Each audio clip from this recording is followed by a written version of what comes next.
Subscribe कीजिए हमारे channel Sonipat 24 को। सबसे पहले लेटेस्ट खबरें देखने के लिए बेल आइकन को दबाइए। तृणमूल कांग्रेस में शामिल होने के बाद अशोक तंवर कार्यकर्ताओं से मिलने के लिए सोनीपत पहुंचे थे। अशोक तंवर ने कहा कि सोनीपत का कार्यक्रम रखा गया है और पूरे प्रदेश भर के जिलों में कार्यक्रम होंगे और वहां पर वो खुद दौरा करेंगे।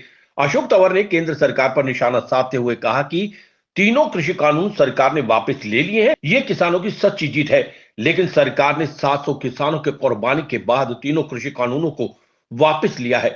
लेकिन किसानों ने यह बता दिया है कि संघर्ष के बगैर जीत नहीं है और किसानों के सच्चे संघर्ष की जीत हुई है। वहीं किसान अभी भी दिल्ली की सीमाओं पर बैठे हुए हैं। किसानों की मांग है कि अब एमएसपी पर गारंटी कानून बने और जितने भी मुकदमे दर्ज हुए हैं वो वापस लिए जाएं। सरकार किसानों की मांग को जल्द पूरा कर दे। वहीं कांग्रेस पार्टी पर निशाना साधते हुए अशोक तंवर ने कहा कि असली कांग्रेस तृणमूल कांग्रेस पार्टी है। ये कांग्रेस पार्टी गद्दार नेताओं से भरी हुई है और आज विपक्ष के सभी नेता ममता बनर्जी को समर्थन दे रहे हैं, क्योंकि जिस तरह पश्चिमी बंगाल में उसने बीजेपी के घुटने टिकवा दिए, उसके बाद सभी को लग रहा है कि आने वाले समय में सेंटर और हरियाणा प्रदेश में ममता बनर्जी की सरकार बनेगी। वहीं अशोक तंवर ने कहा कि हरियाणा के लोगों ने ममता बनर्जी को समर्थन दिया है और आगे भी समर्थन देंगे और हम प्रदेश में बदलाव लेकर आएंगे। सोनीपत 24 के लिए रमेश कुमार की रिपोर्ट। कार्यक्रम तो अपने साथियों से मिलने का ही है। प्रदेश के राजनीतिक हालात के बारे में आज विचार विमर्श करेंगे और आप सब देख ही रहे हैं कि पिछले एक वर्ष से ज़्यादा खास तौर पे दिल्ली के चारों तरफ सोनीपत हो, झज्जर हो, दूसरे और ज़िले हैं, उधर उत्तर प्रदेश का बॉर्डर हो, चारों तरफ से दिल्ली हमारे किसान मजदूर भाइयों ने जो उनके खिलाफ मोदी सरकार ने फैसले लिए थे, 3 काले कृषि कानून उन्होंने बनाए थे, उसके खिलाफ आज भी घेराबंदी जारी है।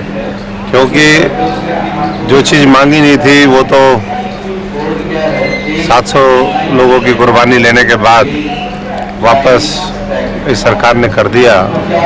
लेकिन जो लगातार किसान बंधु मांग रहे हैं कि एमएसपी के ऊपर कानून बनना चाहिए, फसल की आय दुगनी होनी चाहिए, हमारे और जो जुर्म जातियाँ हुई है, कर्जा किसानों का माफ़ होना चाहिए, जो ज़बरदस्ती इस संघर्ष में जो केस थोपने का काम केस लगाए उनके ऊपर पुलिस केस, वो वापसी होने चाहिए। वो आज भी मांग यूं की यूं ज्यों की तो खड़ी है।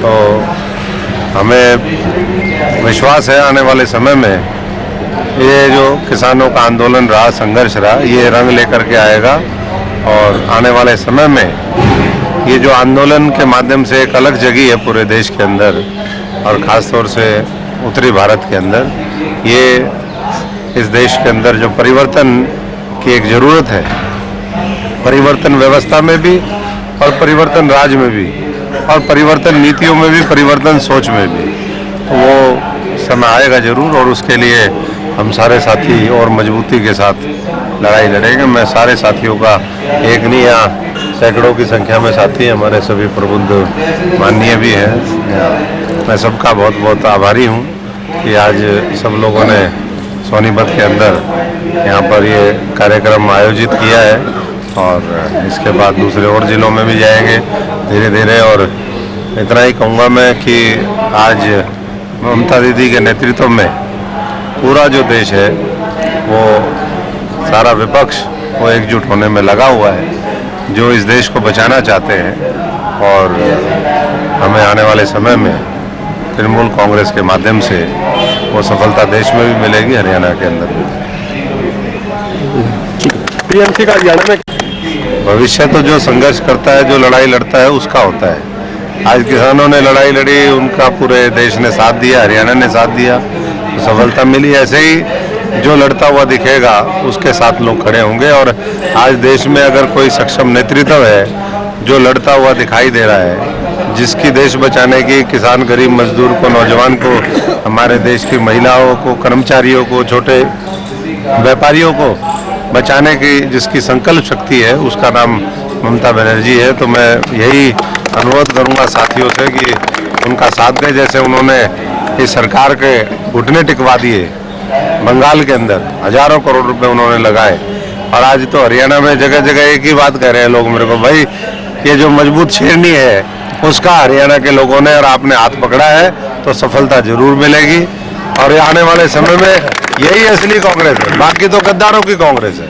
तो गद्दारों की कांग्रेस जो हवा हवाई है, जो ड्राइंग रूम में बैठ के राजनीति करती है, और एक वो जो आज़ादी की भावना को लेकर के उसके स्वतंत्रता संग्राम के जो मूल्य थे, सिद्धांत थे, उसको लेकर के आगे बढ़ रहे हैं। तो स्वाभाविक है कि जहाँ लोग ऐसी निकम्मी सरकार को बदलना चाहते हैं वहाँ अच्छे लोगों को वो लेकर के आएंगे।